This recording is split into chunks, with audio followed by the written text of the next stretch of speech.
Hello again. We're in Portland, Oregon today, KPDX, and that is, of course, the Mighty SAAB.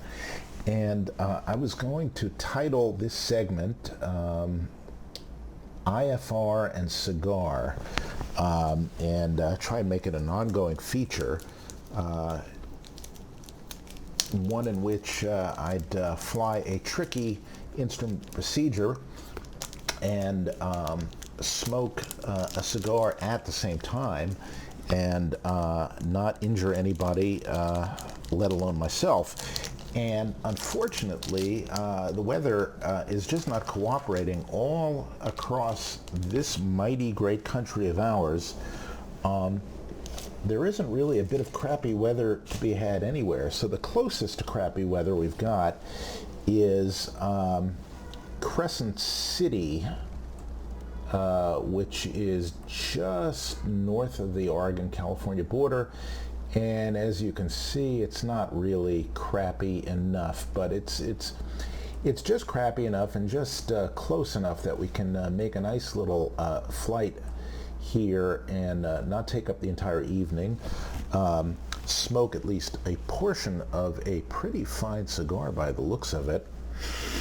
Ooh, and by the smell of it, it's got that sort of musty funk of a nicely aged piece of tobacco, and we will sort of see how we get on as the great Flight Sim 481 Rich would say. God, I hope he's okay.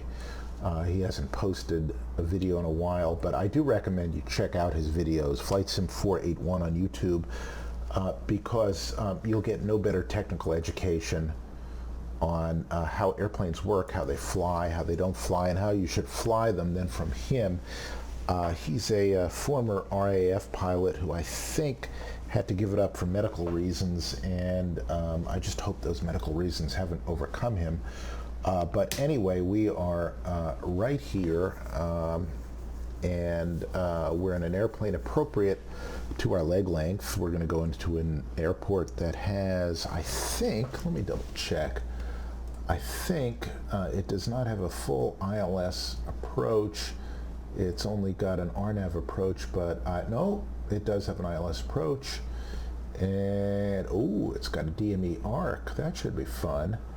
And yes, a DME is required, and yes, the runway is fairly short. And let's just see if the weather conditions will cooperate with that, or whether we'll have to circle to land. Yeah, close enough. We'll have a little bit of a crosswind, and if we're lucky, we'll have a low overcast, but we'll see what happens. It's been fading in and out there all evening. I've kind of been waiting to go until there'd be an appropriate time that we could get there, and it'll be nasty, but it might not be nasty enough. It could be fun, though. Anyway, we're going to fly a SID out of here in Portland. I think we're going to go off of runway 28 left, if I'm not mistaken. Let's just see where we are. We are sitting right here, and no, we're sitting right here. Hang on, you see, I knew this was going to happen. Let's just see where we're sitting. Other than with my ongoing dyslexia. All right, we are sitting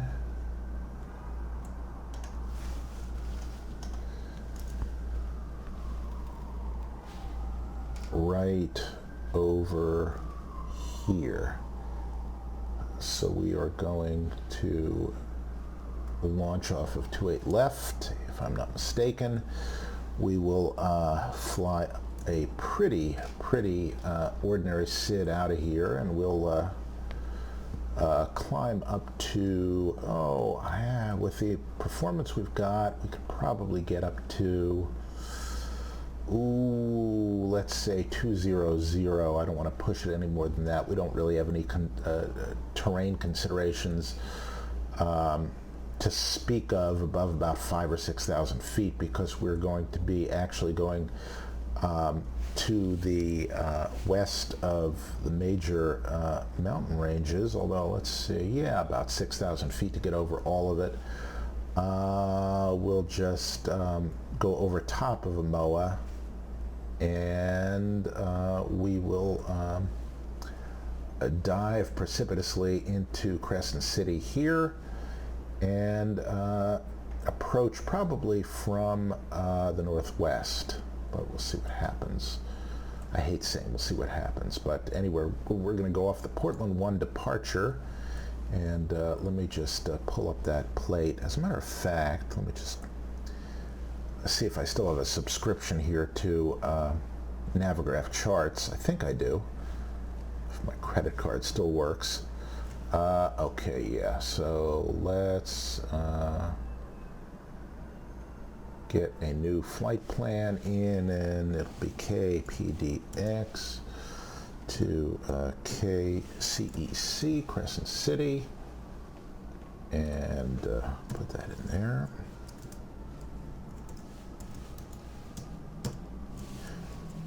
And instead of the weird Lido charts, Navigraph now uses Jeppesen charts, so and our alternate will be KSFO,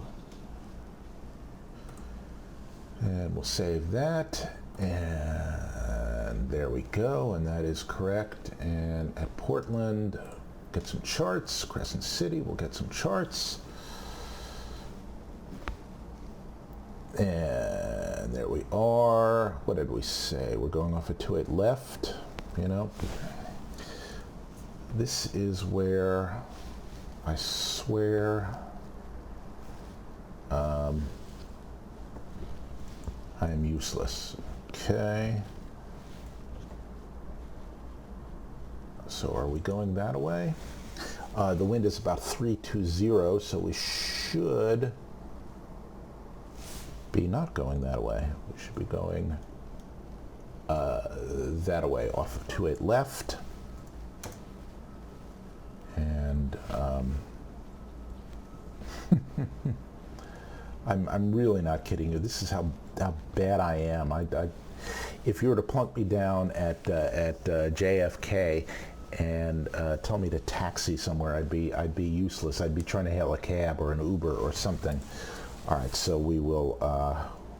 Where are we there? Okay, so we'll be coming out and going that way. I've got instruments for this. I really should know, but in any case, we've got our fuel loaded, we've got our cargo and passengers loaded, and let's start to get started at least. Just get our SID up here, and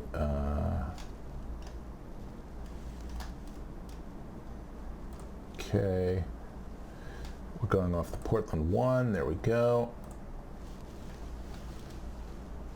and Portland 1 is your typical big airport SID, which is a heading and a vector, so as SIDs go, it ain't much. And ordinarily, we would be in touch. Let me try that in English. We'd be in touch with ATC, and they would be vectoring us out of here. So I suppose we could do a somewhat more interesting SID, but it's a pretty short flight. So we'll be turning to the southwest and then proceeding direct to our first VOR, which is Roseburg, and then from Roseburg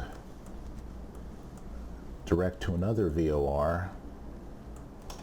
I'm sorry, Roseburg is our second VOR. Our first VOR is going to be Eugene, right here. And we'll tune that up. We'll back ourselves up with that, our GPS course with that, and then to Roseburg, and then direct to Crescent City, at which point we will probably loop around out here. I think this is the initial approach fix. And down we'll come this way, and with any luck, the minimums will be low. So let's get going. And let's get set here. Get our batteries on. We'll kill our caution there. Hang on one second. There we go. And the master caution comes on, and we'll get our gens on and do the sort of ritual reset, which you do whenever you change any configuration. Get our emergency lights armed. Make sure our avionics are off, although I'm not sure in the real world whether that really makes a difference. Just check our battery voltages. We'll find out we have enough battery voltage. Check our battery temp to make sure they're not ready to explode, and they are not. Let's get this set up okay. Turn on our beacon, turn on our nav, turn on nothing else, and check our levers.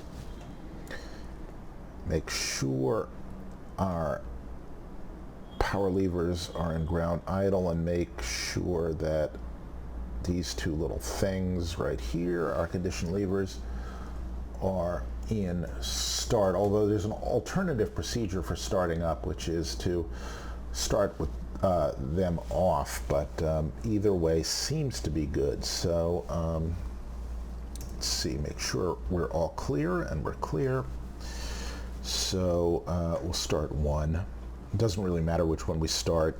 In the Mighty Dash, it matters because one of them gives you hydraulics and the other one doesn't. But and that only really matters if you're going to taxi on one engine. So let's just monitor our temps, and we will get ready to slam the brakes on this thing if it doesn't work. And it does work.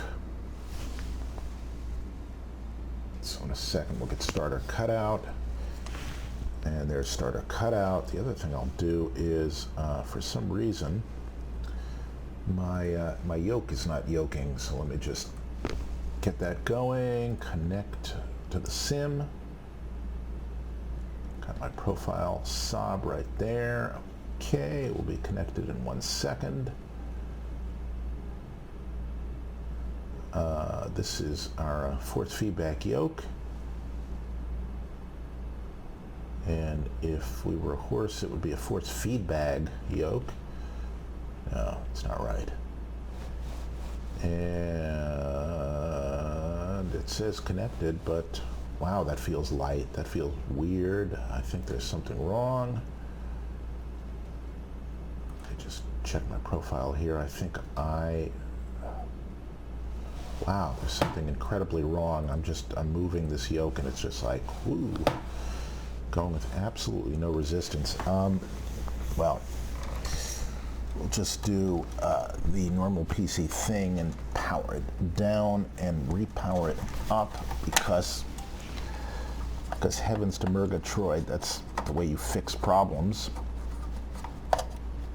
I will never quite know why, but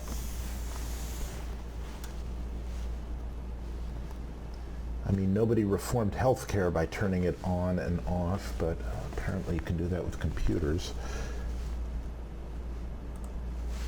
And just got that set up. There's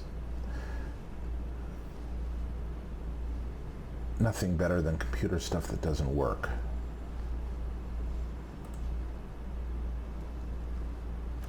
Connect it up to the yoke first. You have to connect the software to the yoke, and then you have to connect the whole thing to the simulator. And wait, the yoke is now moving in my hands. All right, that's probably a good thing.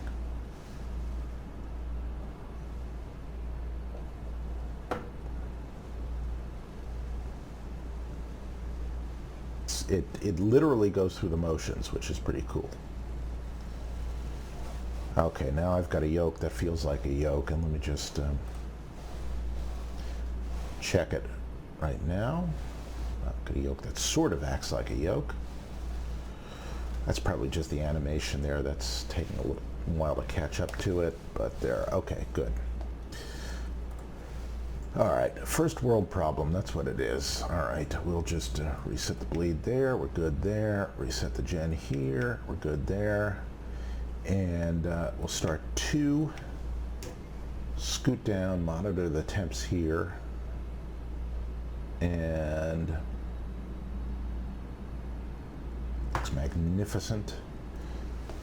We will move the condition lever on 1 up to unfeathered, and we're going to pause for 10 seconds and watch what happens to the temps here. They're going to go shooting way up. There they go. And they should come down like now, and the prop will regulate itself, and there we go, and that's good.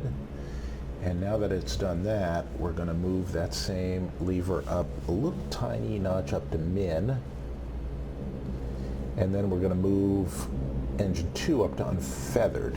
We're going to monitor that, and again it's going to spike and then come down. Boom. And back. Engine 1, prop 1, all set. Oil fine, prop fine. That's not prop, that's turbine speed, that's fine.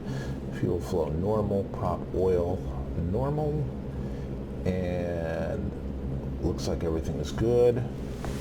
And we'll now move this one up to min. Move our flaps down to 7 degrees, and that is good. We're going to just set an initial altitude while we're there, on the principle of, while you're looking at something, you might as well do it. I know that's not technically significant one way or the other, but let's just clear ourselves up to 11. And reset our bleeds here, and reset our gens here, turn on our pitot heat here, and bring both of our props up to max. Being careful not to bring it past max, because if you just slam them forward on your hardware, you'll get into a kind of disk mode, which is very, very little air resistance that you use to motor the props. And when you get into that mode, you can jam your power levers forward, go rolling down the runway, and basically you could have a 20-mile runway and you won't quite get enough speed to take off. So that can be a problem. Turn on our avionics. Now, there's a quirk in 1.5 of the Mighty SAAB here, and that quirk is that it doesn't turn on the FMS. Not that we're going to, not the FMS, the GPS. Not that we're going to use it. We're going to use the Mighty Garmin here, which also doesn't seem to be working. And in a second you'll see what the problem is. So there it is, and it puts up all the warning screens, and you do the warning screens, and then it says hit enter. So you hit enter and it goes away. So what you have to do is, at least until 1.51 comes out, according to Leading Edge, is you have to go to data ref editor, which you've downloaded, show the data refs, and then go to sim cockpit electrical avionics equals on, I think it is. Let me just, and I'll show you what you can do. This is, a lot of people are having this problem. Sim cockpit, sorry, I just zoomed past it, and I don't know what the search function is in here. This is a little program that I guess developers use. All right, sim cockpit electronics avionics. You see, avionics on equals 0. So now watch. If you turn this to avionics on equals 1, boom, you get your GPS, and I think boom, you get your Garmin.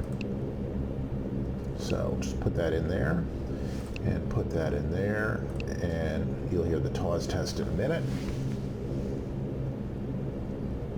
TAWS system test okay. There she is. Okay, so we're going to back out of here and go to 28 left, which is a heading of 283, but I bound this to a key so I can toggle it back and forth, and this actually I don't need at all. Good, okay, as long as this still works here. All right, so let's put in, while we can, our flight plan. So, go boom, and a boom, and a boom, and acknowledge that this is only for entertainment. Also, what it should say, but it doesn't, is no wagering on the outcome of this flight. But anyway, so we're going to Portland, load procedures, departure, Portland 1. We're going off of 28 left. There, load the departure, and you can see it's just a heading and vectors. Then we're going to add a waypoint, and we're going direct to what, Eugene, I believe it is.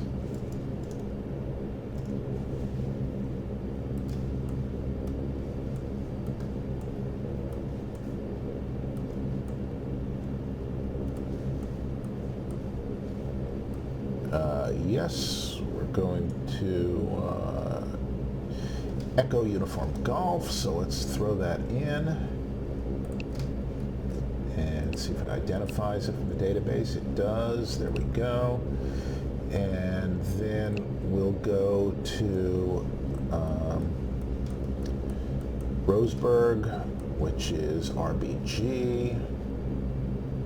I'm sorry, is Romeo Bravo Golf, or Ruth Bader Ginsburg, depending on your phonetic alphabet. And then our destination is Kilo Charlie Echo Charlie McNamara Field. That's correct. And we'll put in a procedure, and that is going to be the ILS approach to. Oh, they got an LPV approach. Well, let's do the ILS approach. It'll give us a little bit more fun. So let's see. Let's see where we want to approach from. So we'll load up the plate, and let's come in from. What do we have a choice of? We've got a choice of Chide, which is to the south, Yoban, which is to the south. We don't want either one. Do we have Gupta? Let's see. We've got Crescent City, which means we'll fly a procedure turn. Rather not do that. Waipog. We'll fly in from Waipog. And so we'll fly in from the north, and then do the arc, DME arc, and descend in the arc, and then turn final here. Okay, so that'll be good. Waipog, we'll load that approach. There we go. All right, now you'll notice that we've been given two, God, I hate that, it's right in between, two VORs, and so Eugene is waypoint info, frequency 112.9, so that's our first VOR. And so we'll put that in our nav 1.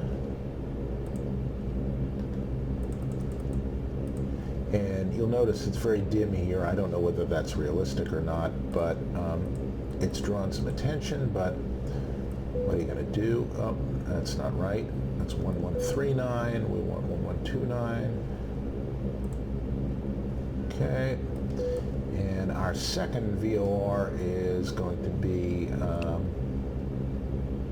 Roseburg, which is, God, I love this GPS, 1082, so 108.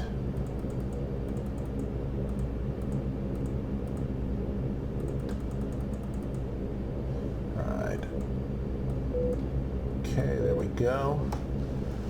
And we'll put we'll also put 1082 in nav 2, so watch what we can do here. We can kind of monitor both if we're close enough for both. It's not really going to matter that much, 108, but I think we're going to be close enough we can display both. It'll just give us a tiny little bit of extra situational awareness.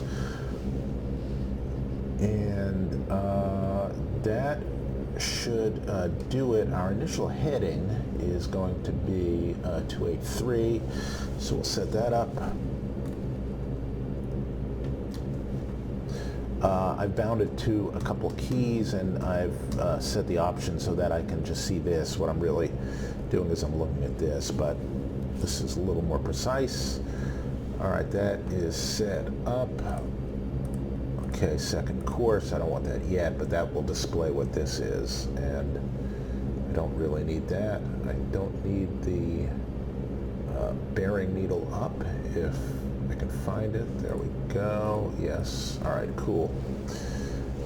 And let's just see if we've now got a valid flight plan. What we need to do is, okay, that leg is activated. No, I don't want to remove it. I just want to see if it's active, and it is. And there we go. So we're going to go off this way, and we will just climb on out of there, and then we will just go direct to we'll go direct Eugene. From there, we don't really have terrain concerns. We'll be climbing basically up the Columbia River Valley here, so we don't have any worries we're going to run into anything, and let's get going. I know I've forgotten something, but I probably haven't forgotten too much. What we can do before we get out to the runway, just to save a little time, is set our CTOT. And let me just see if I can toggle that off. There we go. Oh, I see what I've done.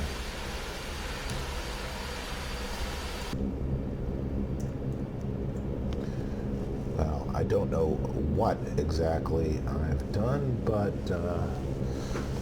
whatever I've done hasn't killed anyone. So let's see, turn this on to left gen so we can monitor that, and that's fine. And our landing altitude is going to be sea level, so let's just get that set. And while we're at it, check our hydraulics, and that is fine, and the pressure is fine, and that is fine. And this is very unergonomic, but there's our landing altitude right there. And also check our takeoff trim. And that is good. Let's just put in a little bit of right rudder trim here. You can see right there, that's the yaw trim. Flaps are set, and I think everything is copacetic. I'm only following the checklist in my mind. What we will do is we'll set a climb mode, which is an IAS mode. We'll pitch up and climb at 160 after we clean up. We'll have an acceleration altitude at 1,000 feet AGL, at which point we'll bring the props back, bring the flaps in. The gear will already be up. We'll nose down just a little bit. We will turn off the CTOT. We will set a climb power, and we will turn auto coursing off, and we'll turn it on now. And we'll make it a little more comfy for our passengers, because it's just the kind of people we are, and everything else is fine. Let's just turn on our windshield heats. This is more out of superstition than anything else. I really do have to check the SOPs to determine whether it's just normal to always turn on the windshield heat. I don't see why it wouldn't be. There's no reason not to. And let's just make sure we're in heading mode, and we are. All right, so with that said, Let's also check to make sure our tiller works. And it looks like it does. And let's just see that it does. Well, our rudder works. It should work even though it's not animating. Let's just see if it does.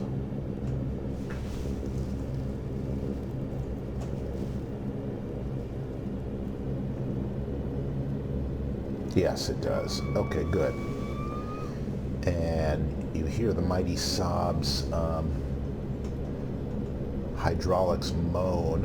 And the other thing we'll do is we'll get our altimeter here for Portland, and that is going to be, as we walk and chew gum at the same time here. Oh, get out of the way there, Ford Bronco. Oh my God, it's a slow speed chase. All right, run, OJ, run. Oh, sorry. All right, anyway.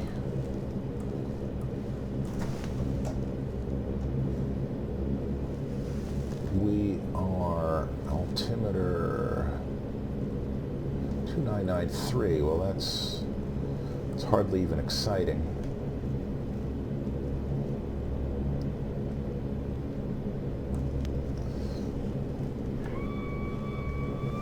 All right.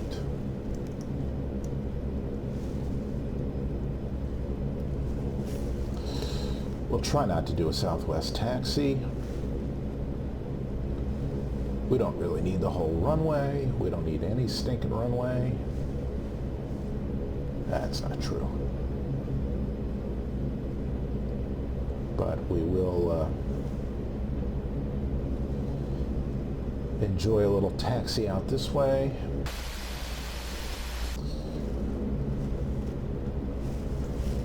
We'll give ourselves a squawk code.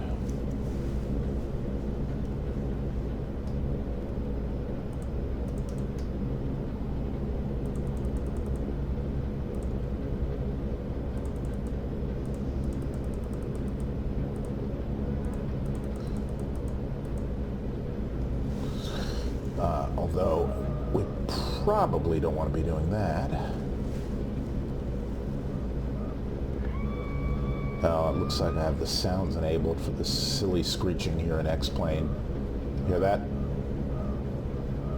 You can pretend we're in a high-speed chase. What I will do right now is just put on the brakes for 1 second, because otherwise we'll just embarrass ourselves here. And set up our transponder, which should be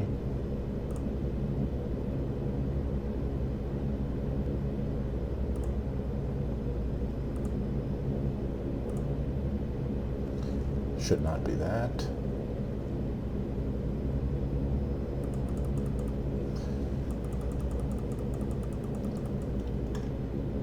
A second here.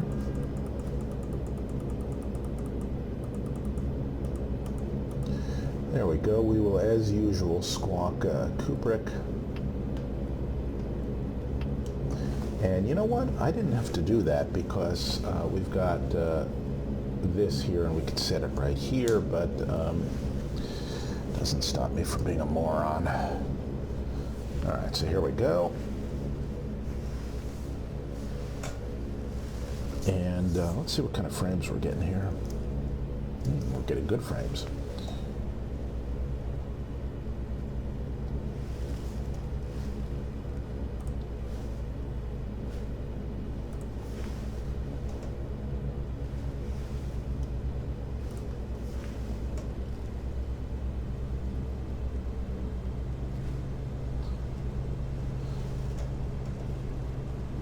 As we make our way to the active, as they say. We'll do it with a little bit of dispatch. Let's see what our ground speed is right now. It's not listing a ground speed on our EHSI, but the Mighty Garmin says we're going at 11 knots, which is just fine. But as you can tell from the idiotic X-Plane ground handling, that when I go like this, it makes all sorts of weird noises, which ain't really so.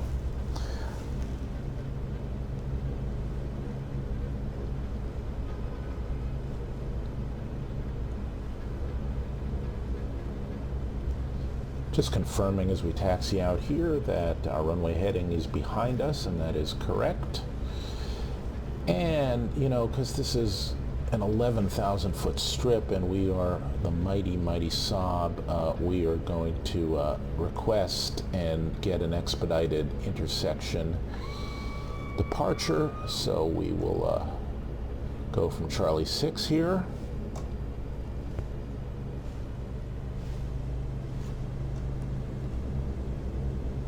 So let's set our parking brake, get our landing lights on, get our taxi lights off, get our strobes on, check that, notify the cabin, make sure everything else is copacetic, auto coursant on, lights as needed, caution panel clear. Takeoff inhibit, ground switch off, CTOTs armed 100% right there, autopilot off, transponder on, squawking altitude,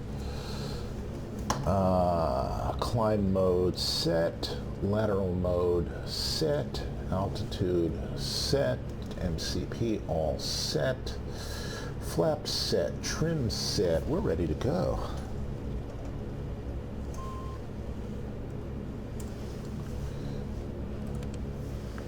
Come on. There we go. Okay. Arrival in, clear. Departure and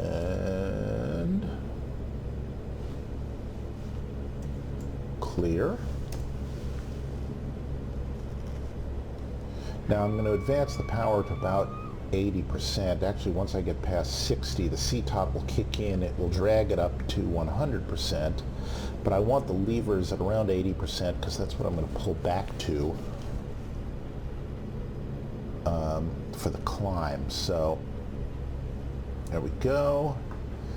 And smoothly advance the power levers. Okay, auto coursant arms itself. That light lights up right over here. Try not to run off the runway. We'll rotate at about 120-ish.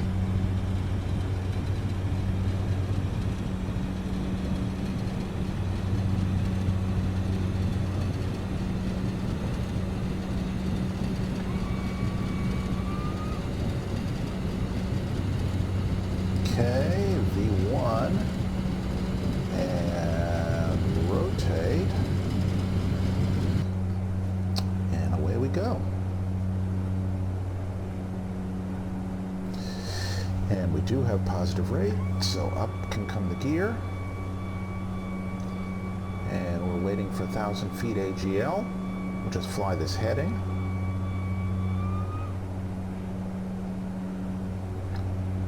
And we can say goodbye to Portland, which is over here. And in a second, I'll pitch down to 160. Okay, there's 1,000 AGL. Bring the props back to about 1,300. Bring the flaps up. We'll let our nose come down, and we will go into IAS mode right there. We will engage the autopilot and the yaw damper by holding that in. And it will do an inexplicable wiggle waggle there, but will ultimately do the right thing. Yes, it will. Okay, auto coursant can come off. CTOT can come off, and let's just monitor our torque. We're just a little bit high there, so we'll bring it back.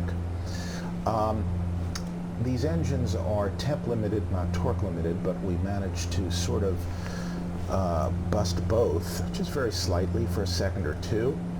And now we can go direct to our first waypoint. So we'll go Eugene, direct to activate, and now we should, as soon as we get into nav mode here, turn towards the VOR in question. Okay, flaps are up, gear is up, props are set, temps are normal. Actually, let me just creep those props down ever so slightly there. And now we can admire our handiwork, at least for a minute. Let's make sure we're not going to fall out of the sky. We're in IAS mode, and we are. And there we are. Give us a little look here.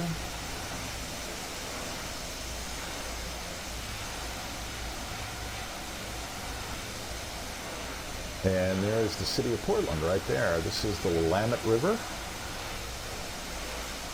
And there is the Columbia River, and there's the runway whence we departed. And we've now been cleared up to 200, so we'll set that.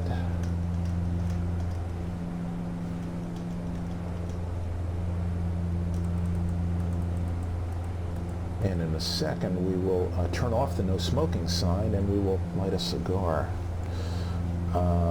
Let me just put up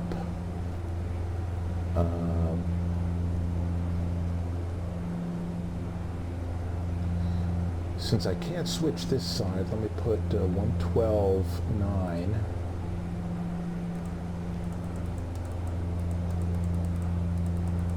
into nav 2.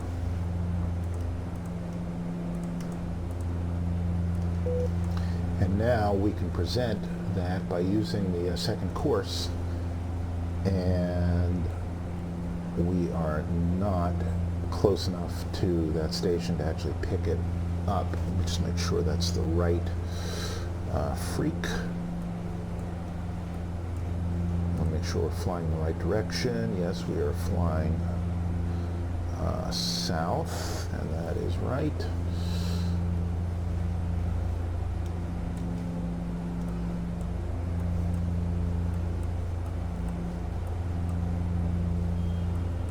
Okay, and Eugene is... No, you know what? I think I got the frequency wrong. Hang on.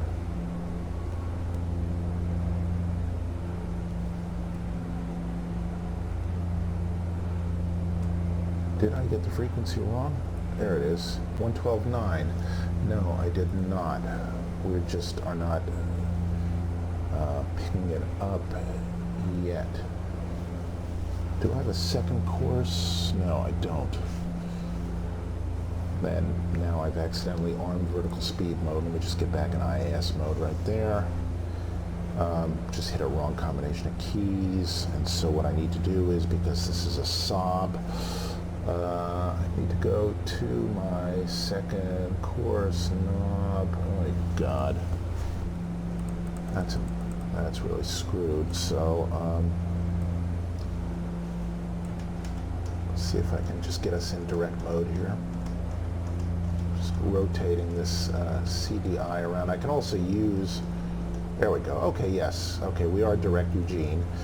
And what I can also do is, for nav 2, I can set the RMI on VOR, and you can see it's pointing in our direction of flight, so we are good. And let me just get rid of this, because that'll just confuse the hell out of everybody. And on top of that, let's just scrap our heading bug. And at least the vertical speed bug is now working. Okay, so we're going, we're not really climbing the way we'd like to be climbing, but I don't have much more performance in these engines. I can only add power to the extent that this temperature doesn't go much higher than this, and that's about it. So I can increase the torque a little bit as we climb by pulling the prop speed back, and let's just see if that yields us any better climb performance. So this is the SAAB 340A, and the reason why there's a SAAB 340B is because the performance on the 340A was lousy. Okay, there's 10,000 feet. We can do this. can turn off the seatbelt sign and the no smoking sign. So our cigar of the flight is a Dominican, not a Cuban. It should be a Cuban, but it's not. La Gloria Cubana, Bellicoso. It's a number 2, which is equivalent to the magnificent Monte Cristo number 2 size in the Cuban. But it is a medium to full flavored smoke, and the blend was created by Ernesto Perez Carrilla, known in the cigar industry as EPC. He's also a very good jazz drummer, but he ultimately sold the company to, I think, Swedish Match or something like that, so it no longer exists under his rubric, but he blended the cigar, and so we will light it up here. So pardon me for 1 minute. The way you light a cigar, in case this is accidentally a tutorial on cigar lighting, is you use a lighter and you hold the lighted end, or the lighting end of the cigar, about an inch to 3/4 of an inch away from the flame, and then you toast the bottom of it, and you do most of the lighting like that, and that gets the oils all warmed up in the tobacco, and doesn't light it off so abruptly and so hotly that it tastes nasty or bitter. So before you start puffing away on it, you just sort of toast the bottom of it, and you can see a little blue flame that sort of builds up on the foot of the cigar, the same way it builds up like on a re-entering space capsule, like a little corona there. So I'm just going to do that, and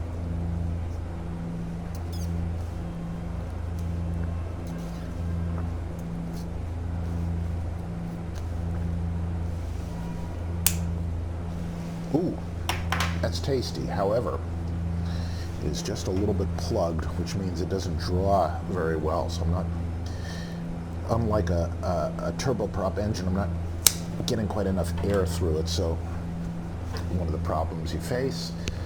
And let's do the old John Fly flyby shot here. While we do that, admire the sound of the Mighty SAAB. And jump back in here. Take a look around. Check our configuration. It's fine down there. It's fine here. What we really should check at 10,000 feet is whether we're pressurizing. And we seem to be. So our cabin altitude is not climbing precipitously. That's good. And we should get on our, well, let's see what our temp is. -6. Let's get our ice protection on. Turn on our engine anti-ice, our prop anti-ice, and our wing boots. Okay. There we go, and watch them cycle. Make sure we're okay there. We're just going through a little bit of precip.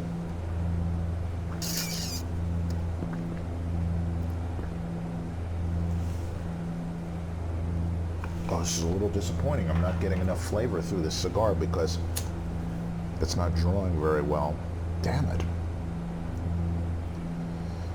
You pay 28 cents for a cigar, you expect something better.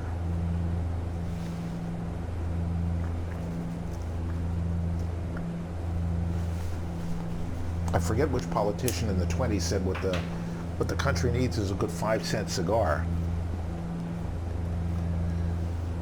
So when we get to 18,000 feet, we will bring the altimeter back to standard, which is a whole 100th of an inch of mercury, but nonetheless. And let's also see whether we can see our next VOR as well for. No, not yet. when we can see our next VOR, this needle will come alive, but it has not yet, so that's fine. And in the meantime, this is ortho scenery of Oregon. And these are the stock clouds, nothing else done to it. Let's just see what our performance is like.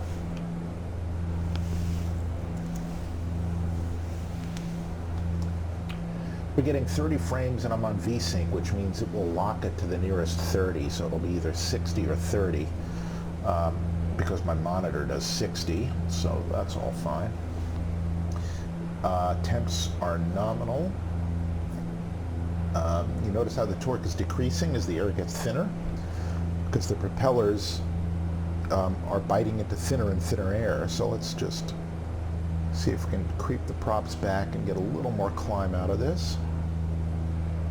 And as we reduce the prop speed, in other words, we make the pitch coarser, it should creep up the torque just a little bit and maybe get us a little more performance.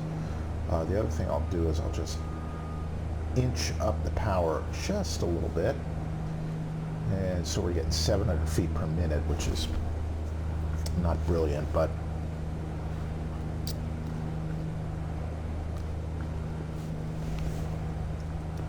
wow, damn it.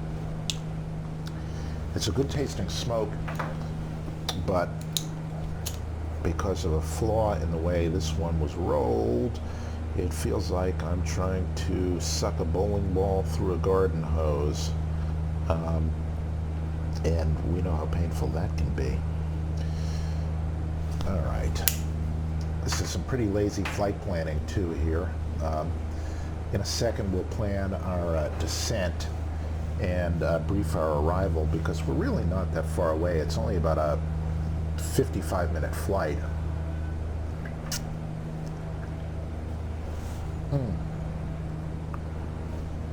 Damn. All right, this cigar is a lost cause. Well, not only don't we have sufficient IFR, we also don't have sufficient cigar. So much for cigar and IFR for tonight, but you'll at least get to watch me botch an arrival, possibly. So, you know, what more could you ask for, people?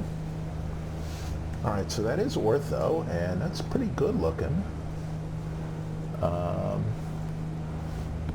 And at some point we should be close to following Interstate 5 down the coast, but I believe, well, that could be 5 right there, which of course, you know, runs all the way down to San Diego. Let's just see. Look at the chart. Hang on. I believe that's I-5, but I know there sure ain't no other interstate around here. And as you can see, our climb performance is less than sprightly. We're now at 600 feet per minute. We're 3,000 feet away. And we're at 900 degrees, which means there really isn't that much further we can go without igniting something. So I'm just going to wiggle the power levers up just a touch more. Okay, I don't really want to over temp for too long. And it's not like it's necessary. It's not like we've got like a donor organ to deliver or something like that. We don't even have a ham sandwich to deliver. But get as much performance as we can. Everything else is nominal. Our cabin altitude is what, at 5,000 feet, which is fine. Nobody is dying in the back or in the front. Our landing airfield elevation is set. We are direct to our first VOR. So if I were to switch this from GPS here by switching here, I don't want to do it right. Well, here, let's go into heading mode here. Okay, we're in heading mode, and we'll just switch over here to CDI. And Well, that's not good. Should be direct to Eugene, which is no. All right, well, it's not presenting it properly, but that's okay. We'll just use the GPS because we got it, and we'll go back into nav mode. That's interesting. It's a neat little glitch. What we should have been able to do is by switching the CDI to VLOC, this should have started presenting basically this, and it should have still looked like this, but I guess it didn't. All right, so we're 1,700 feet away from our cruising altitude, and let's start to plan our descent. We need to be, let's get our approach plate up at Crescent City, ILS 12, make it readable. All right, so we want to be at YPOG at 4,500 feet. So, all right. Oh, what have I done? I've accidentally clicked on something. Hang on. Oh, good. I thought for a minute I accidentally clicked on the truck and chocks, and we would have been flying along with that. All right, so we'll set our standard altimeter right now because we're at standard height. There we go. Use the function called vcalc here, and we want to be at 4,500 and 2 miles before YPOG's fine. Give us a chance to slow down. We'll descend at, that's 1,000 away. Just make sure we level off. All right, 1,500 feet per minute is not unreasonable. And so it says we've got 27 minutes to TOD. Now, you see how our targeted descent is 1,500 feet per minute, and we're now at 400 feet per minute if we started descending now. So we could just gently drift on down, but we're not going to do that. However, we'll just make our descent a little more sedate here, and you'll notice now that our TOD moves forward and moves back into, well, you know what I mean, moves closer on the clock. God, we're just struggling to finish our climb here. That's kind of sad. All right, we'll bring our props back to a nice quiet little cruise here, and we will display a TOD warning message, and that should be good to go.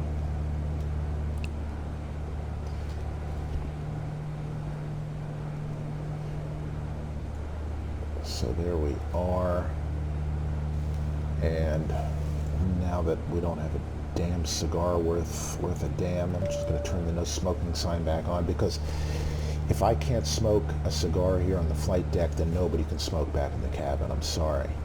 All right. There we are. Let's see what kind of frames we're getting again. All right, 30, that's fine. And we're too cold for eyes protection. We don't really need it, so turn that off and off and off. I don't know the downside to keeping it on, except that it might reduce power and it might wear the boots, but we don't really need it. So done and done, and we're good to go for the moment. Everything else looks nominal.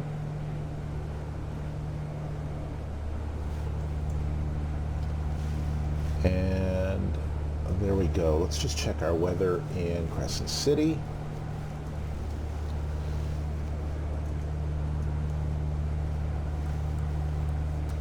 It is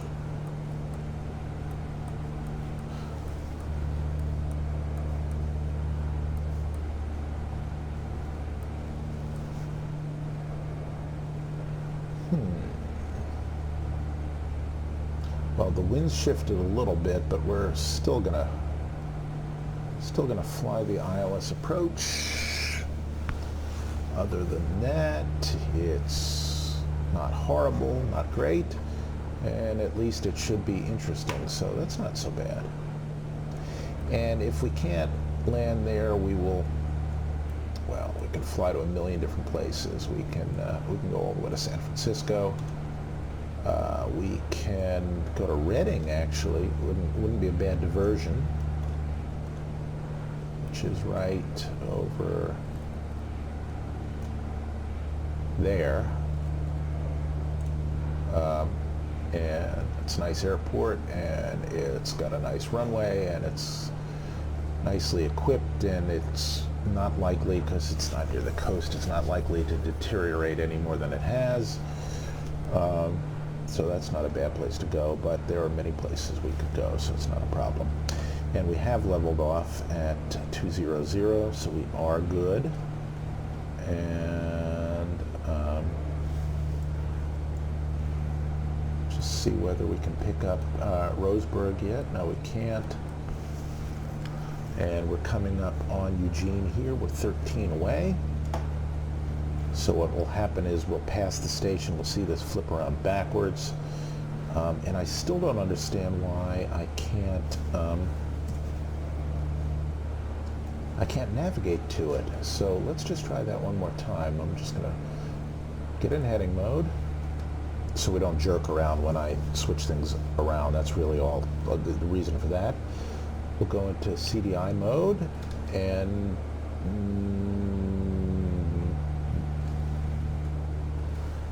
that is, wait, hold on. Am I tuned to the wrong station? Hang on. 112.9, no, I should be, yeah, it should be 112.9, and I should be on a different, oh, I see, all right, look, I see the problem. The problem is that it doesn't hold your course setting when you switch from one to the other, so what I have to do is I have to turn this around, and there, okay, yeah, so we are direct to, so if I wanted to, I could fly slant alpha, and we can just use this for our navigation instead of the GPS course, but we won't. All right, back into nav mode. Okay, verify, nav mode, and there we go. We'll just come back on that course. So that's the problem. The problem is that it doesn't hold this course setting when you switch the CDI mode from GPS to VLOC. So that's a little gotcha to be aware of. And we are in the soup. Coronado, by the way, came out with a SAAB 340 for prepared, and they're presumably working on one for X-Plane. The one for prepared is not bad looking, but is not in any way realistic and is nowhere close to this. So here we go. Okay, station passage. There we are. So what I'm going to do is just flip over to our next station, and I'm going to put our localizer in nav 2 now so we can preview that. So, and I'll also put it in standby over here. So our localizer frequency is 1087.119. So 1087. That's convenient. Okay, flip that there, and in standby, do 1087 here.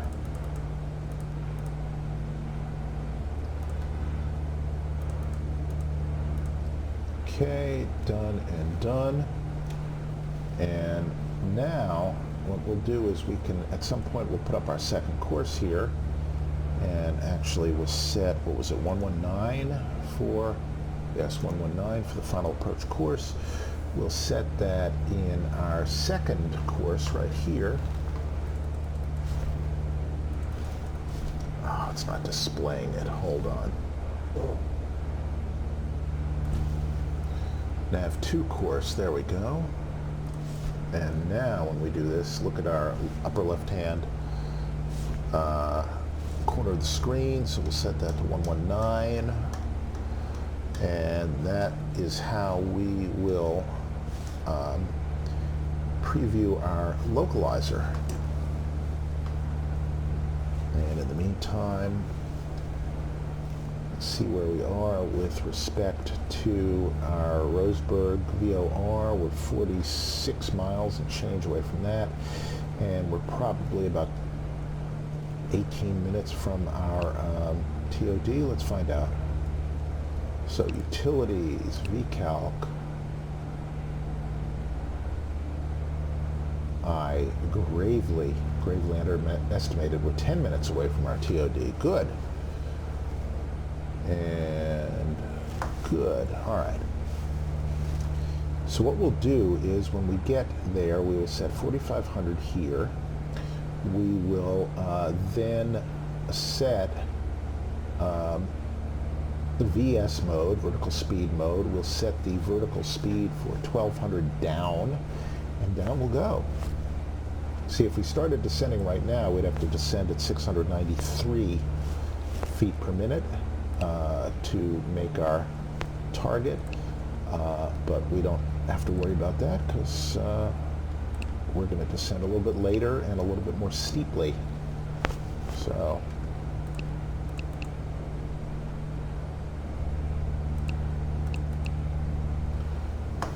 looking good, feeling good. This slip indicator is almost useless, but I use it. You should use it to adjust your rudder trim. And you'll also notice that as we went through those clouds, it looked like we were considerably nose up. However, this is why when you fly IFR, you don't do that because you can get confused by that. You look at this and you can see we're not nose up. We're doing just fine. And everything else looks nominal. Just tweak our rudder trim a little bit, see if that just levels us out just a touch. We're just a little bit off to the left, banked, that is. All right, there we are. And again, this is going to present our localizer. Remember, we're going to be flying a DME arc first, and we're going to be using the GPS to do that. You could fly the DME arc by using either the RMI and a constant distance. Let's see how far away we are supposed to be. It is a 17-mile arc. No, it's an 11 DME arc, I'm sorry. So what you would do is you would tune up Crescent City VOR, and you would fly using your RMI needle and put that needle 90 degrees off of us, and so that would be pointing this way, the opposite direction from here, and you would make sure that you were keeping yourself at DME 11, and then you could use a variety of tools. You could also present it here and then use your heading bug and keep rotating the course and rotating the heading by about 10 degrees and fly it this way, this way, this way, this way around. Or you could just use this and keep it off your wing and keep the distance right. There's a whole bunch of different ways to do it.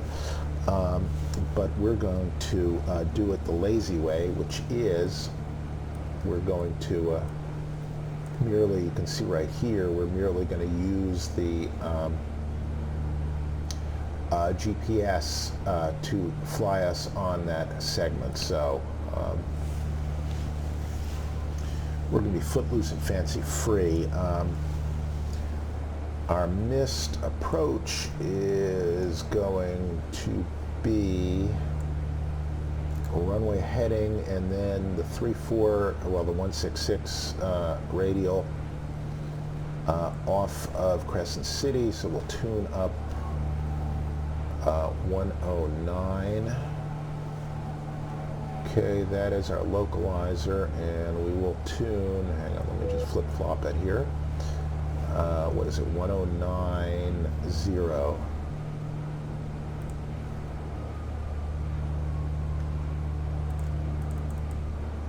Okay, and we'll put 1090 in here, 2 in standby. So we'll be prepared to fly the mist. I'm not going to adjust our course at all. I'm just going to put it in my head, which is 166, which means we'll probably turn to a heading of about 180 after flying runway heading so we can intercept this radial. And it's not going to matter because we are psychologically committed to completing the approach. So 3,000 feet is our missed approach altitude. We will set that. And in the meantime, we should be about 4 minutes from TOD.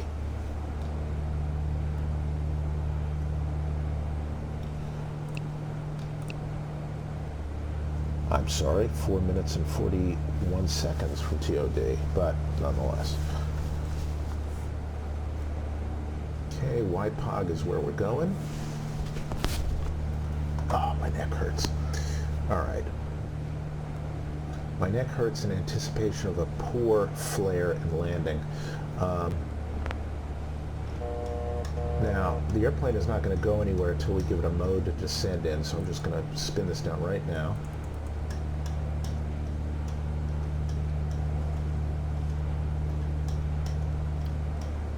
So you don't have to worry about the plane just jumping downwards because we do that. All right. It's in between the two, and I can't really fix that, but that's fine. We'll just get people to flush, stand up, and sit down again. There we go. And other than that, everything is as it should be, and our landing altitude is set, and we are good to go in about 3 minutes. Let's grab our heading bug.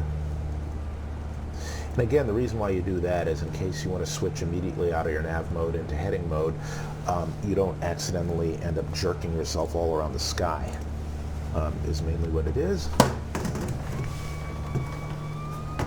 He says as he knocks his keyboard off the top of his yoke. And just take a moment to appreciate the fine, fine ortho scenery here. This is from Fort Boy 2 on xplane.org. You can see we're right at the edge of a tile. He color corrects them to the extent that he can and uses really good elevation data, so it looks really good. And it sure beats doing it yourself. All right, so let's see where we are. 2 minutes away from descent. And again, just to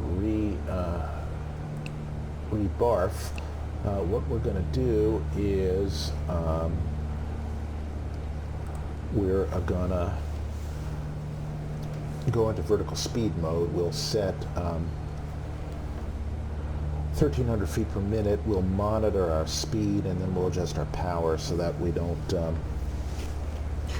overspeed or do anything else crazy or inadvisable.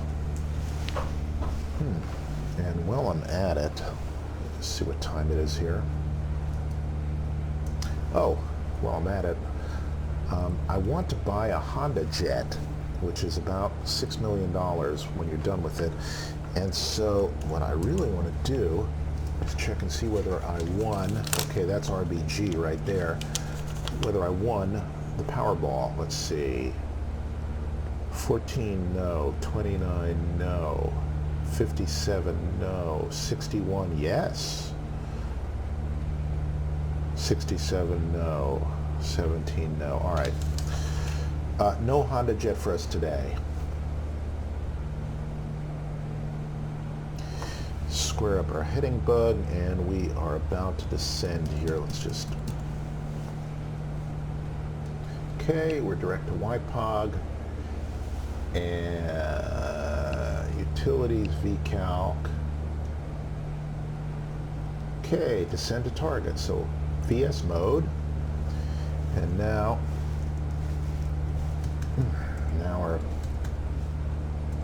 our speed thing does not work. Well, that's just great. Hang on a second here. This has happened before. This little knob sometimes works, sometimes doesn't. There we go. Come on down. Come on. Come on, little... Oh, wrong way. Come on. Come on. Crap. Hang on. Let's see if we can make this work.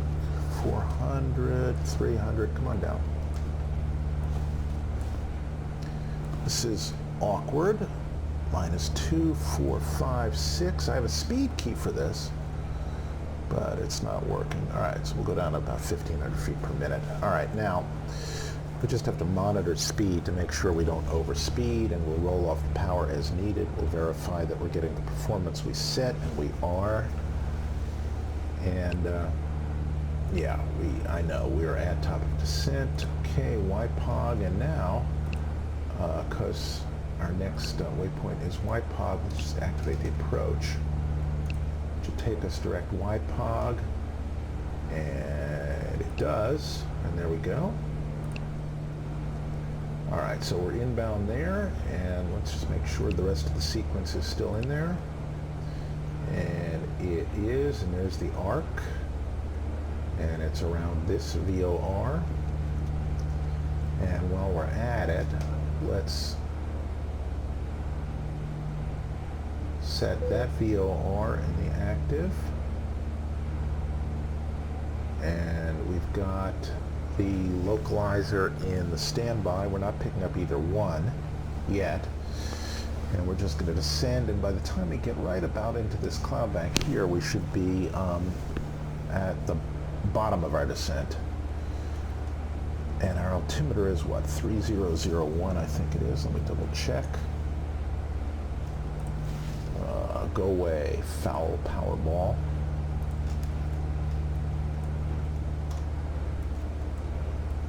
And there is no flight plan in there. There it is. It is 3001. How do you like that?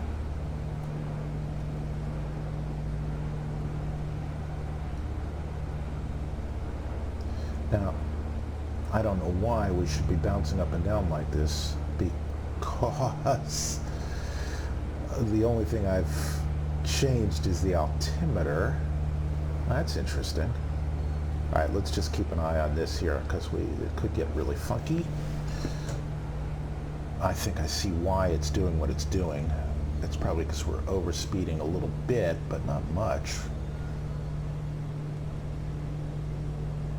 And now it's loading textures.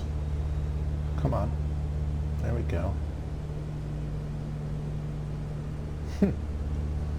All right, it's acting up just a little bit here. It is exhibiting an oscillatory mode. Let's see if it settles down. All right, 3001. There we are.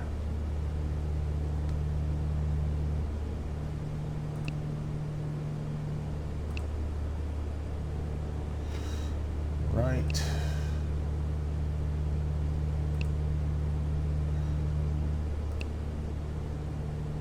Yes, we're inside airspace. That's the military airspace right here.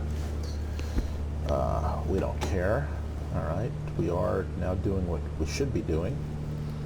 And just double check our localizer frequency, 1087. 1087 and standby on 1, active on 2. And 109 and standby for 1 and active for the other. So we will follow the teamy arc here. Let me just put it on the RMI so you can see it.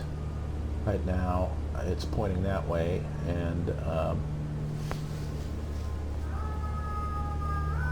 I'm verifying right here. You see it says lobe 2 and it says 119, and that is correct. What I really should do is change the course as well for course 1 and make that, well, you know what, I don't want to make it that because we're still on GPS course and it really shouldn't be affecting it right now. See the way it's spinning around and moving it back? That's not really correct. So I don't know if that's going to totally screw us up here, but it shouldn't be doing that. It shouldn't actually be doing anything. It should just let me preset the course. And then not really do anything, but it's fighting with the GPS. I'll just set it anyway. 119, was that what we said? Yes, okay. You see, it's now, this is trying to grab it and saying, okay, I'm going to slave the course to the GPS course, which is what it should be doing. At the same time, when I set this, it's trying to fight it and putting it back there. So I'm guessing here, watch, here's how we figure out if this is working. We'll monitor our descent in a minute. We're still safely above terrain. Boy, that looks pretty good. All right, so I'm just going to briefly go into heading mode here. And that's just going to turn very slightly. And I'm going to flip the CDI, and it should go to 119, and it does. Okay, that's fine. And I'll just go back into nav mode, GPS, nav, okay, good. And how far away are we from YPOG now? We are 38 miles, and we have to come down 8,000 feet, or 7,000 feet, sorry. So 7 is 21 miles, so we're doing fine. As a matter of fact, we can shallow out our descent just a little bit. And let's do that because I'd prefer to avoid terrain if I can.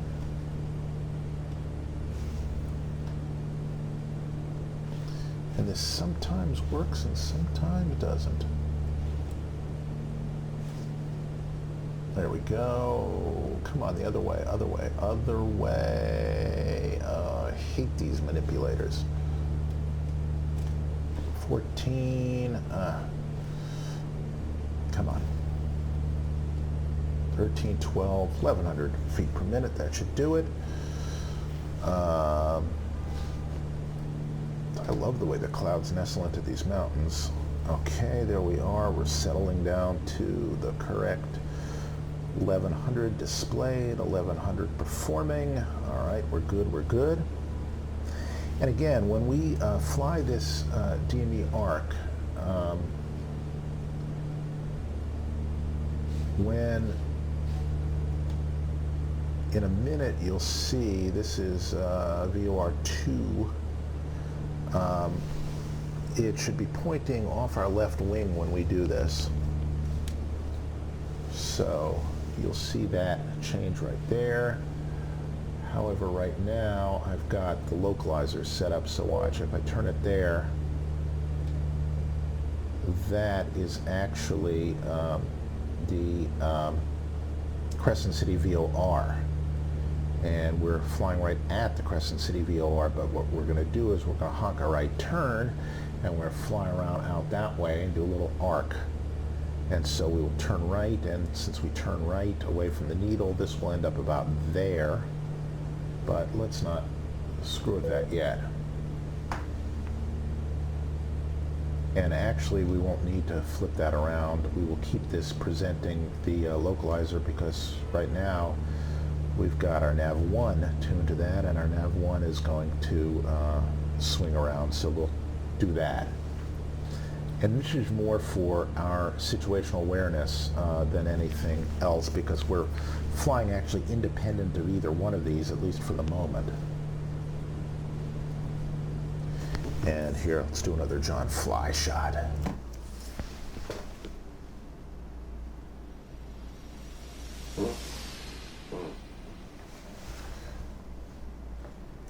Beautiful, beautiful, beautiful, beautiful. Okay, we're 3,500 away, and we are how far from our waypoint?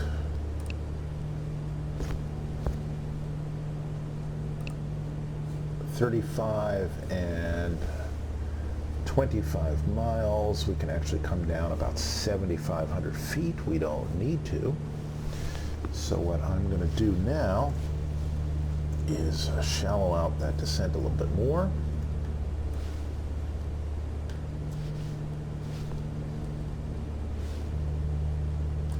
There we go, about 700 feet per minute. And I'll creep the speed up just a little bit, so we'll maintain, creep the power up a little bit, so we'll maintain about 200 knots.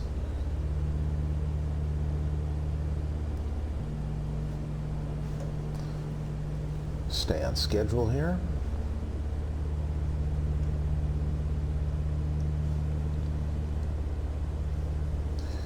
So again, what we're going to do is we're going to make a right turn, then we're going to fly a left-handed arc, and then we're going to turn our ever-loving selves to the left again, about 90 degrees, intercept the localizer, and fly on in, and then you're going to watch me bounce the landing probably. Or maybe I'll flare too high or flare too late, but hilarity will ensue. I promise you that, ladies and gentlemen. I'm going to bring some power back on. Now, remember, when you're flying in vertical speed mode, you will not pitch to maintain a speed, which means you have to be ever more careful about managing your power and managing your speed, because otherwise you might fall out of the sky, and that can be bad. But the other thing I'm doing is kind of flying with an eye towards minimizing configuration changes as we start descending, not descending, till we start, as we start flying the final procedure, so that in the course of flying through instrument conditions, I'm not also dicking around too drastically with power and speed and rate of descent. So I sort of want to get in a condition where we can level off with a minor change and then go back to a descent rate of about here with not too much change, and not do anything that makes it harder to fly an instrument approach if we were going to do it manually. And there's our Mighty Ortho again. Looks good. And we're about 1,000 away in 1 second. Let's see where we are. Yeah, we're 13 miles away, so 1,000 away. And what are we? We're at 5,500 feet, and we do not have terrain difficulty anymore. We should be right at the end of that little set of mountains. Let's see. You know what? We should probably level off right here. So I'm going to hit altitude. It's going to level us off. Just get over the last little bit of terrain there. Now you notice as we level off, I have to roll in a little bit more power to maintain speed.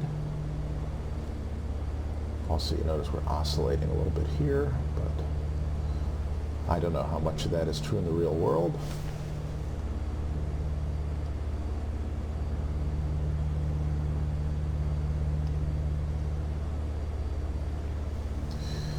And we are, let's just flip our nav2 things. We can DME reading. Okay, so we're 25 miles from the field.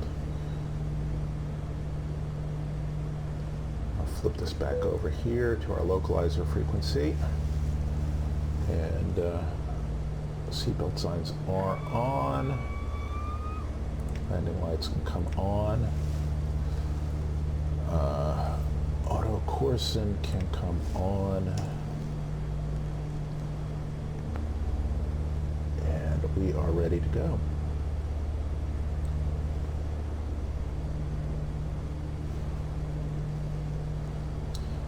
When I do my next descent, we'll do it in IAS mode.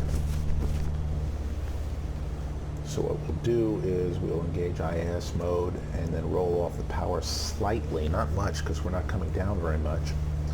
And it will gently descend us, and my aim is really to then, from there on out, not go very far from about 50% torque to about 25-30% torque, which is what we should be rolling over the fence at. And that's with the props full forward, and that's with 20 degrees of flaps geared down. And well, that's an interesting little rendering bug. All right, so we're 2.7 from YPUG, and so we can come down the rest of the way. So we'll go IAS mode, bring off a little bit of power, and you'll see we'll nose down. And there we go. And I'm really not going to descend too drastically at all. So now, from YPUG, we can come down. Let's see when we can start to really descend. We can descend after Gupta, and after Gupta we can come to 2800, and after Tepui we can come down to 1600, and 1600 is our platform altitude for the approach. There's our intermediate fix, and bada bing, bada boom. So now we are turning right now. Okay, we're now inbound to Gupta. And so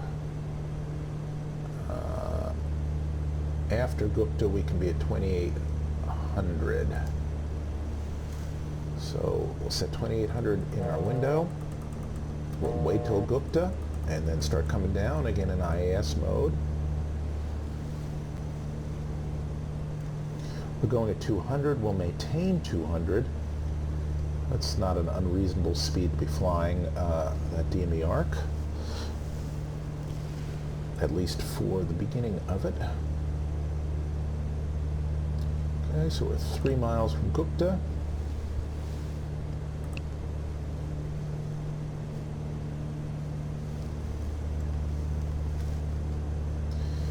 And you can see right now we are tuned to Crescent City. And so we're going to turn to our right, and this will come off of our left wing, and then we'll fly that arc with it off our left wing the whole way. Okay, now we're turning, and there's Gupta, so we'll start coming down again. Roll off the power. And you can see in a second, this is going to start to swing.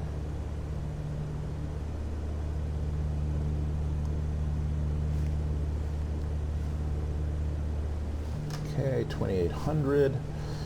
After Tepui we can come down to 16. And actually the rate we're going, we're a little bit high here, so let me just get out some flaps.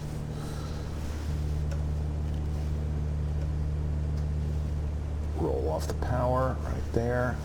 1 notch of flaps.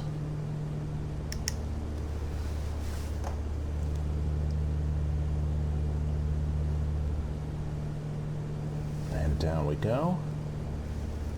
And we should turn on some ice protection.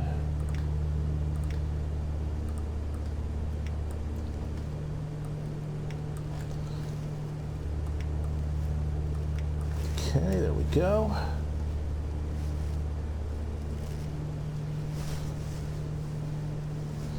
Okay, now there is our localizer. So what I'm going to do right now is I'm going to switch our nav 1 there in preparation. And I'm going to switch our heading right now to 119 right there. So that's ultimately where we're going to turn. Okay, 1,000 away, and we are flying the arc. Right now we're 4 miles away from the intercept.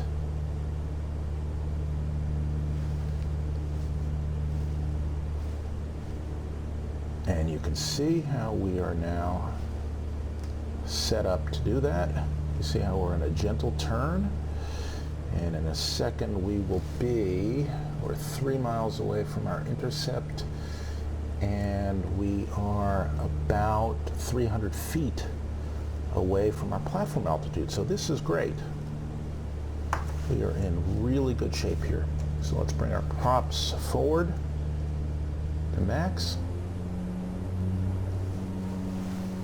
Okay, and let us now, as we intercept here in a second, we will switch over to VLOC, and let's bring our power up a little bit. That's about right. Okay.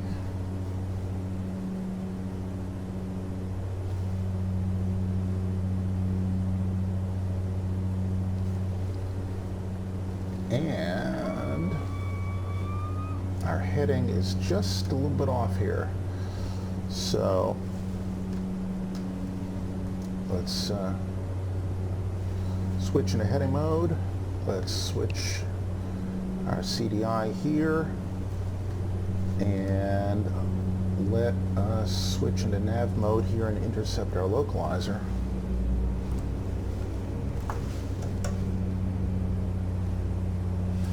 Get our gear down.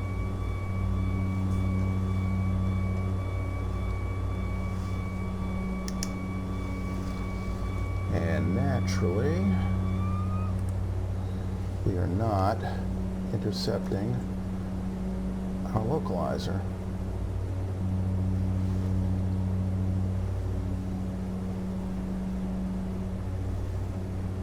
Lose that second course. And our course should be 119. There we go. Nav, come on. Come on, Nav. There we go.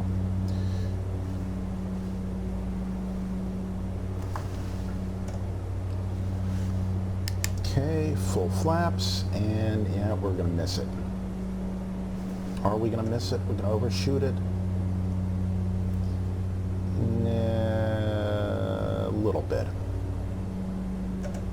Just hold our speed. Yeah, we'll overshoot slightly. The GPS left us just a little bit to the left of the correct intercept. Let's arm the approach.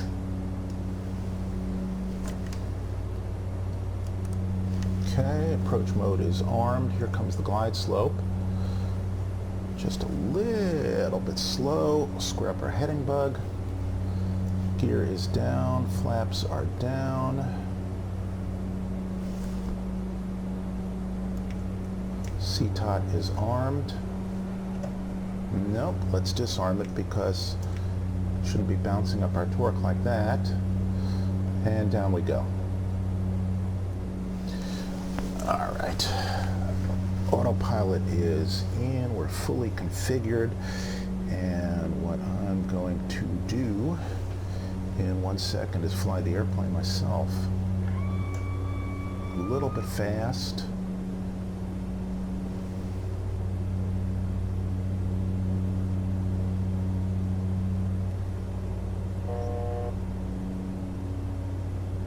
And inexplicably, we do not have a DME reading. Oh, I know why. Hang on. Now we've got a DME reading. We should have a DME. Okay, we're 4 miles out. And 1200, that's where we should be. Just adjust our torque just a little bit. There we go.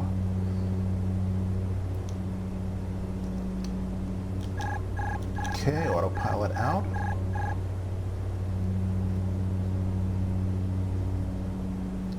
I'm just flying the flight director and cross-checking with everything else. And how do you like that? There's our runway.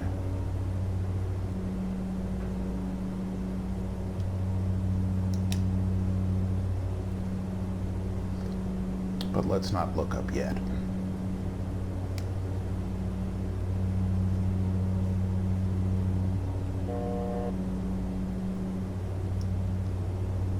Okay, there we are. Looking good. We're right on speed. About an eighth of a dot low. Fix that right now. 500. Thank you, nice lady. Okay, there we are. Let's land the airplane.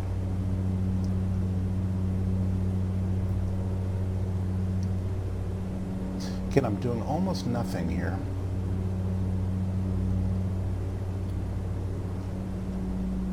Just inching out the power ever so slightly. Got a little bit of wind from our right.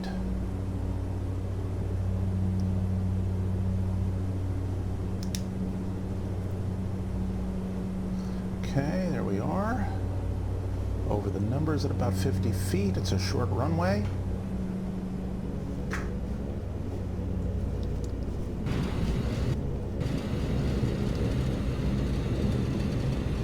Okay, there we are. And there's grass on the runway, as sometimes happens. And our tiller is in. And our flaps are up, and we actually have no taxiway. So let's see if we'll just get to the end of the runway here. I hate when that happens. Look at this grass on the runway. I bounced a little bit, which is not unusual in this plane or with this pilot. But welcome to Crescent City. I don't think we have a taxiway here. Maybe. Yeah, we got a little something. There we go. Yeah, we do. All right.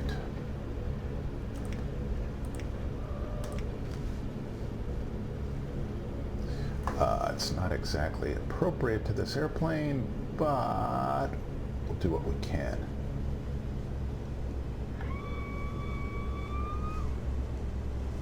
Oh, I hate that vegetation on the field, but what are you going to do?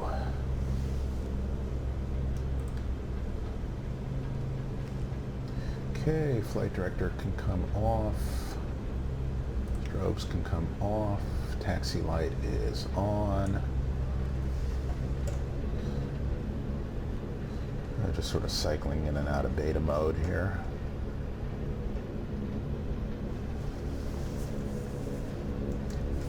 Ice protection can come off.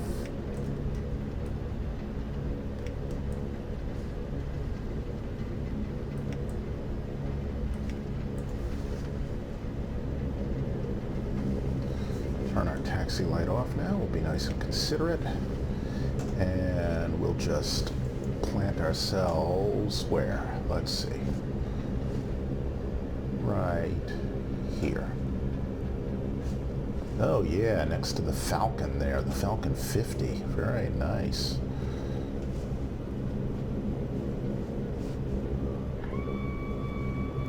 Among the sagebrushes here. All right, we'll set the parking brake.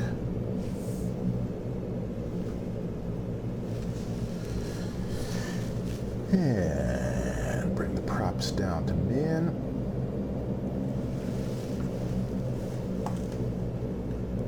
Turn off our beacon. Bing, bing, bing.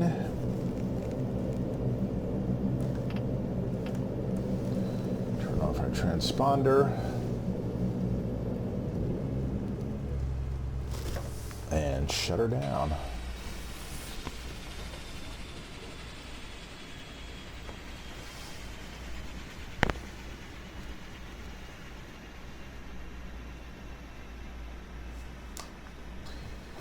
And there we are. Let's just see what that landing looked like. Don't know if I dare do that. 500. Oh wait, hold on a second. Let me turn off Bitchin' Betty here.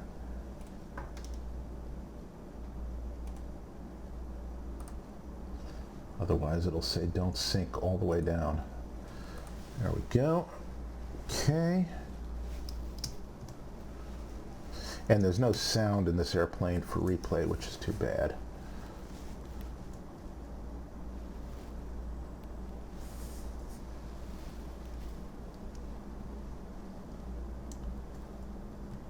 Nice stable approach. You know what, let's do? Hold on.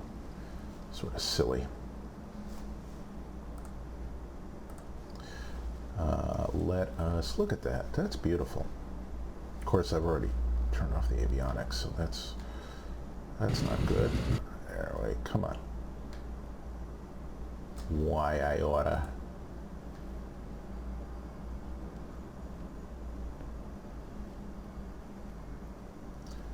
All right, right. Woof, right there. Set us up for the old Y50. Look at that frickin' cabbage patch on the runway here. Okay. There we are. All right.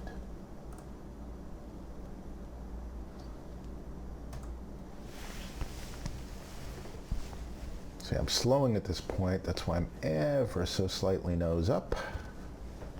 Not making hardly any changes at all. And to flare, I'm not going to make hardly any changes at all either. I'm just going to pull up ever so slightly right there. And just get into that set. And yeah, that was really not bad at all. And we derotated perfectly. This airplane has a tendency to bounce. Almost nothing you can do can stop it from bouncing. Here, I'll show you. I mean, that was a nice flare and a nice, there you go. All right, let's just see.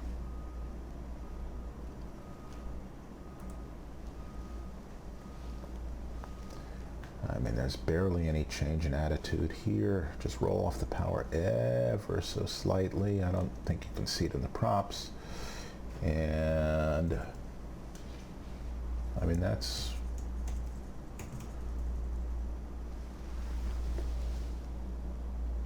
yep, same rate all the way down. Look at that. And then derotating bounced us a little bit. Watch, see? Look, just a little bit. See, right there.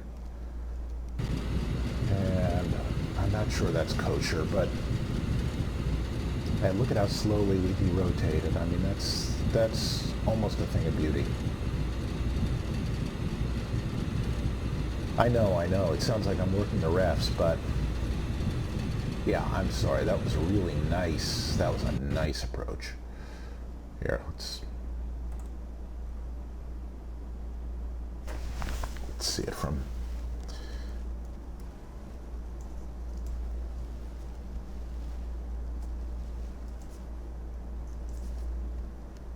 Yeah, look at that. Just nestle right in there. Right. And we're weather vaning a little bit, not correcting for it adequately, but